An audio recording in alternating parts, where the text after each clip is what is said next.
Good morning, everyone. Welcome to another Wealth Coffee Chat, Monday, September 4th. Hope you're all well. Had a few little technical difficulties this morning, getting things going, but we're here. We're online. Good to see you. Good to see a few of you already up and at it. Justin, morning, mate. Chris is there as well. Aaron. Deb, big hello.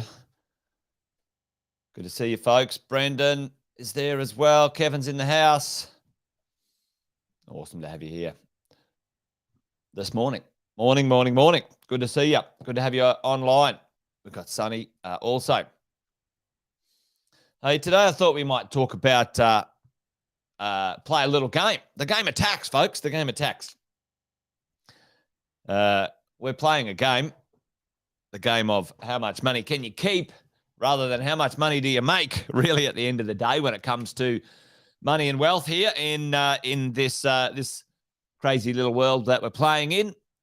So today I thought we might talk about that, maybe put some framework around it, some ideas around it as we go along, folks. So we might do that as we get into it. But quick hellos, quick intros.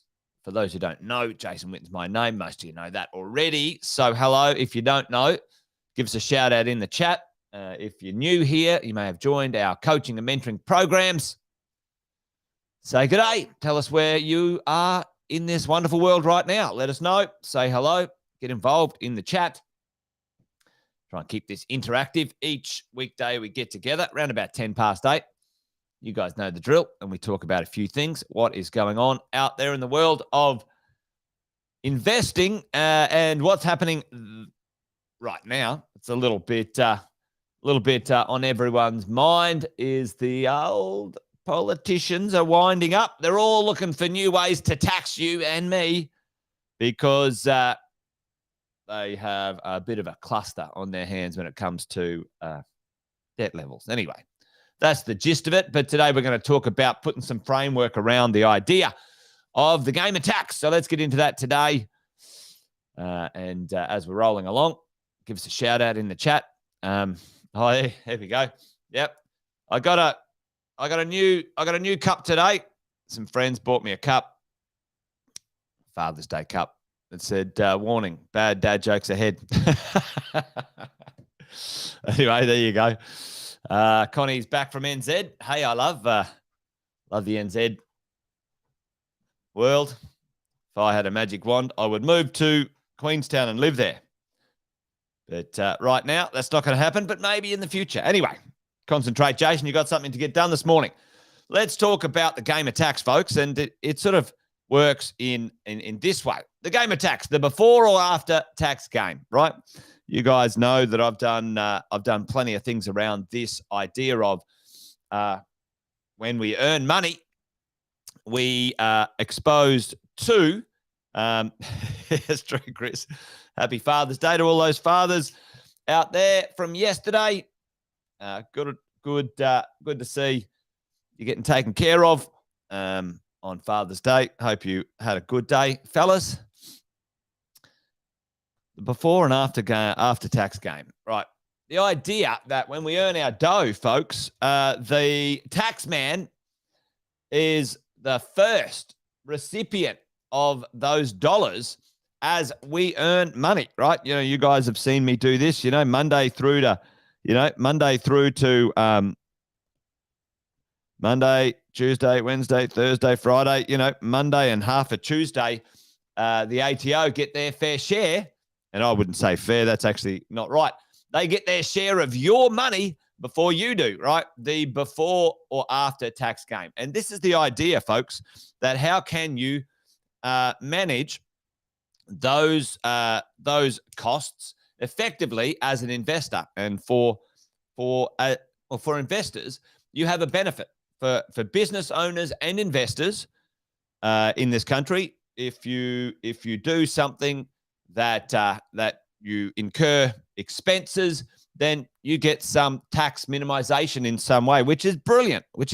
So let's talk about that today as the good old politicians wind up to try and tax everyone because they couldn't run the country properly. Doesn't matter who they are. Then make sure we navigate this well as investors, right? The idea, team, is this. You create an income, and then what happens is you pay an expense, right? An expense.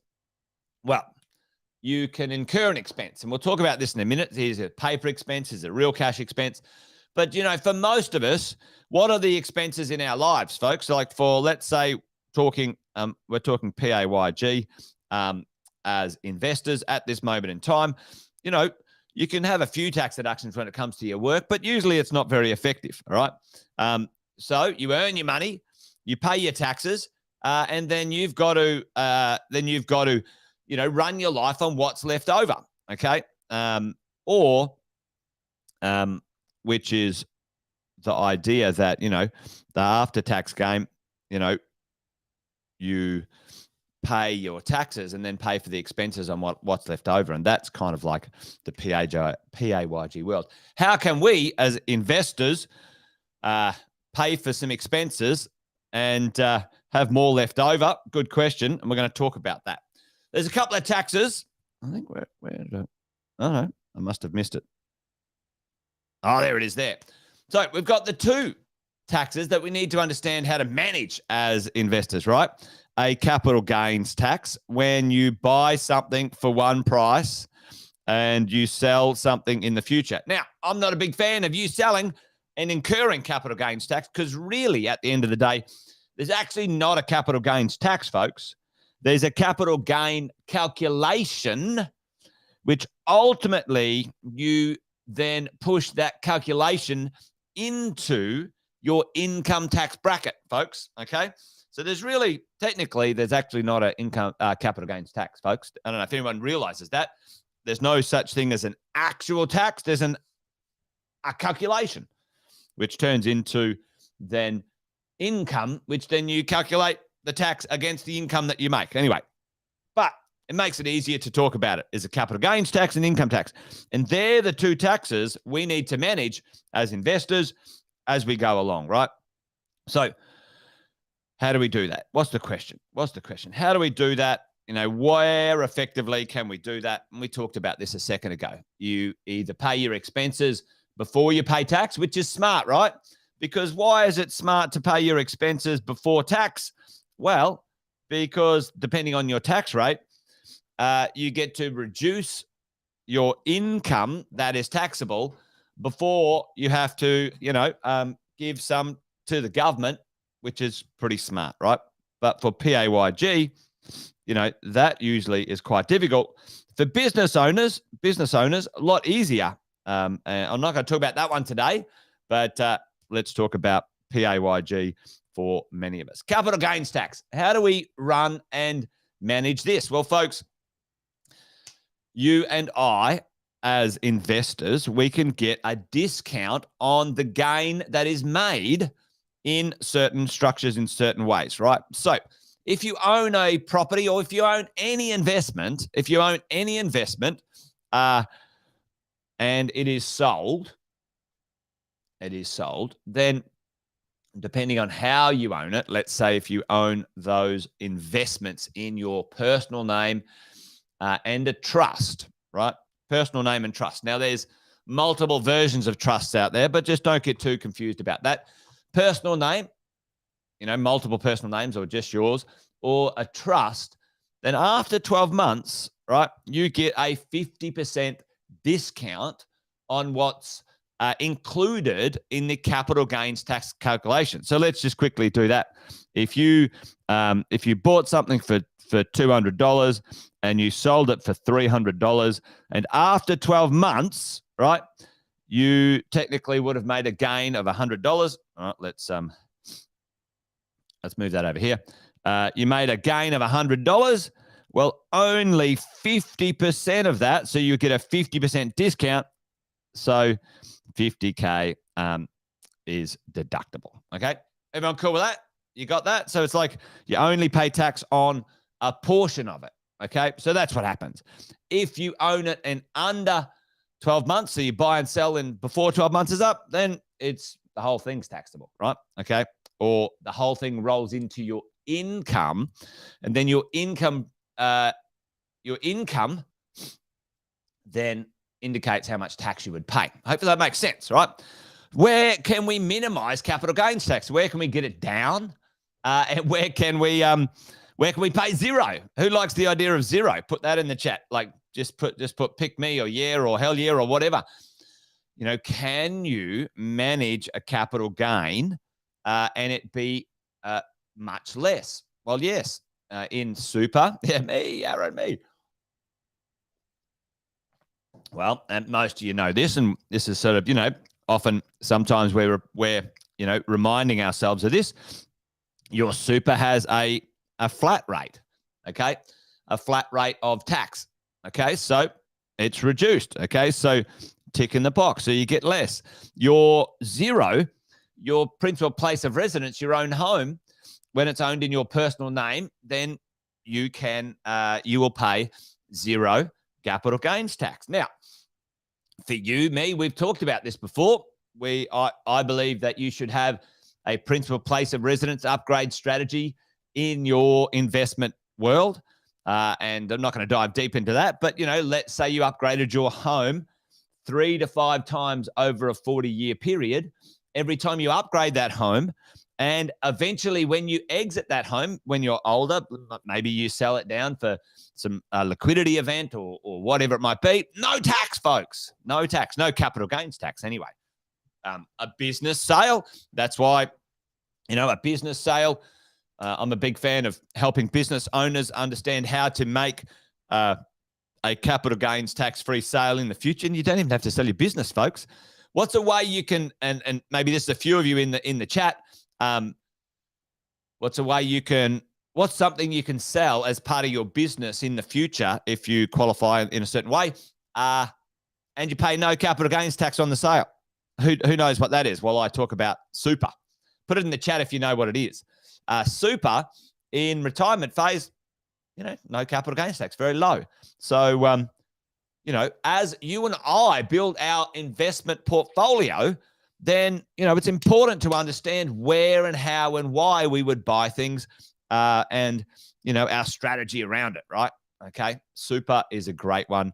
And you guys know the drill. There's a certain amount of assets you can own in super that are income tax-free and capital gains tax-free. Yep. And Mick saying, okay, small business capital gains tax concession. Yes, Mick, that is absolutely true and accurate. But what it is, folks, is if you own a property with your business, and you run your property out of it, and you've got to qualify. There's, a 15-year rule and a certain net tangible assets rule. The property, boom, Chris. So you can have another property, commercial business real estate, tax-free, folks. So imagine this. You got your own home. Let's say you're a business owner. You got your own home, capital gains tax-free. You've got your business sale, the sale of your business, capital gains tax-free. You've got a property in your business. Now, depending on how much you sell it for, it can be up to $6 million, actually, Mick. Capital gains tax-free. And then you own some, investments in your super. Capital gains tax-free. I like that. All completely legal, folks. Like completely 100% doable if you have a strategy. All right, which is good. I love it. Hopefully you get that, right? This Friday, by the way, folks, if you're listening into the live, this Friday, Andy Fenton and I are doing a little business owners gig and a little business owners gig called the Freedom Machine. Make sure you get along to that, all right? I might see if I can find the link and post it in the chat here. But I'll post the link to a webinar. We're doing a 4-hour deep dive into the Freedom Machine this week for business owners. Listen, high net worth as well. And for some of you, it might be useful to come along in the PAYG world. Some of it won't apply, obviously, but you're more than welcome to register and hang out and have some fun with us. So hang around right at the end. I'll get the link in a moment for that one, folks. So listen, what have we got here? We know we can minimize our tax to zero. How do we get zero income tax, folks? Zero income tax. Well, hiding in plain sight right now, if you had an income of less than $18,200, you pay no tax on it. That's pretty good, isn't it? Don't you think? Don't you think that's good? That's great for people in retirement. That's great for, children over the age of certain working age. This is kind of cool. So what are the tax rates when it comes to income? How can you manage that as you go along, right? So we call this income tax game the game of 30, right? Game of 30. So you manage the income in a certain way, less than 30%. Where could we do it? And you kind of, use this as a kind of a cascading scale per se to sort of build your taxable income, how you manage that with your accountant. And then if you, let's say, you're building your tax rate either as a business owner or as a PAYG income, 25 to 30%. Oh, thanks, Deb. Deb's got the link in the chat. You're a legend, Deb. Well, folks, how do we, it's a live webinar, Rose. It's not recorded and it's not in person, but it's live webinar. You're invited. Anyway, click the link. Love to see you there, folks. It is predominantly for business owners or high net worth. As a little bit of a niche, we're sort of helping tune that up for business owners, but anybody in the positive group is more than welcome to come along and hang out and have some fun. Listen, how do we minimize our tax at 30%, folks? What's the magic trick? And it's not a magic trick. It's hiding in plain sight. Let's say you declare $100,000 to $180,000 as an investor. What's the game we're playing, folks? The game of what? The game of what happens when we buy the right type of property, folks? What do we get as an absolute no-brainer when it comes to how do we minimize our tax? Now, let's say our tax rate's 30%. How do we push that down? How do we get it down, folks? Boom, Sharon is all over it, right? And let's quickly have a look at this. We get depreciation, folks. Depreciation. Now, and we use a thing called negative gearing. Now, you'll have these tosses out there going, oh, negative gearing's no good. Well, it's fantastic, and there's nothing wrong with it. And while it's here, you use it, right? Don't listen to those tosses. At the end of the day, most of us are buy and hold investors. Well, like I don't teach buy and sell. I don't. Does it work? Yeah, absolutely. There are plenty of people who make money with buy and sell, But for most of us, including me, I've got no interest in buying and selling things. I just want to buy good things and keep them. Along the way, we get a benefit, on this sort of stuff. So let's have a quick look at this awesome calculator we got here. And we go, right, let's say I can get my income between me and a partner or me and an individual. And I'm just showing you guys here. 30%, that's the tax. That's how much tax we pay.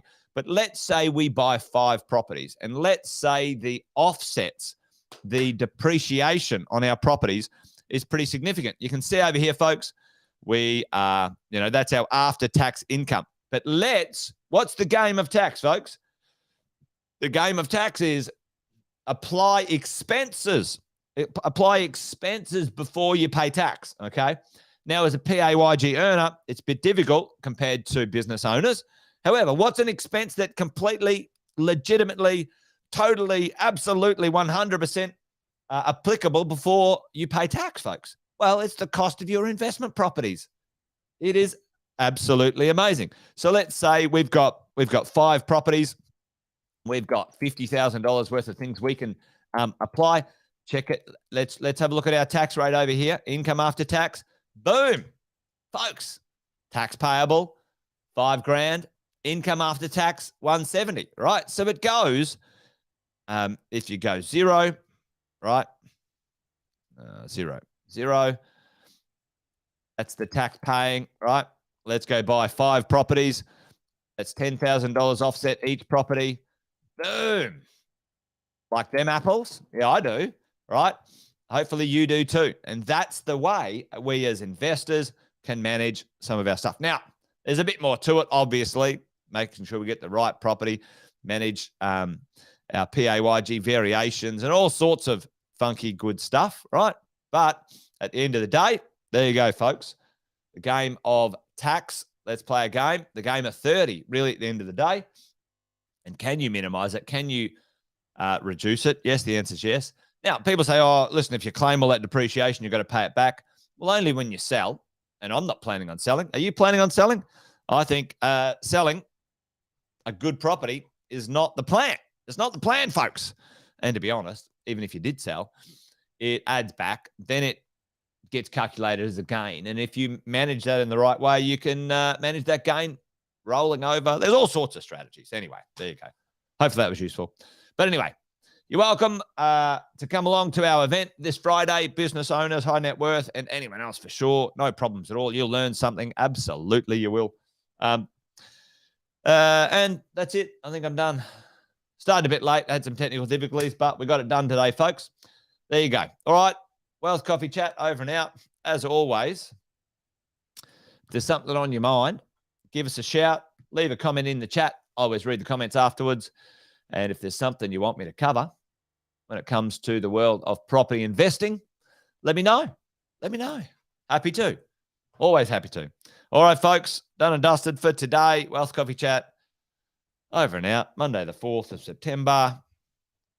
How close is Christmas? This is ludicrous. How close is Christmas? Anyway, the month, the year has just rocketed by. Anyway. All right, folks. Thanks for hanging out. Great to have you here. You guys be awesome. Be well. Have an awesome day.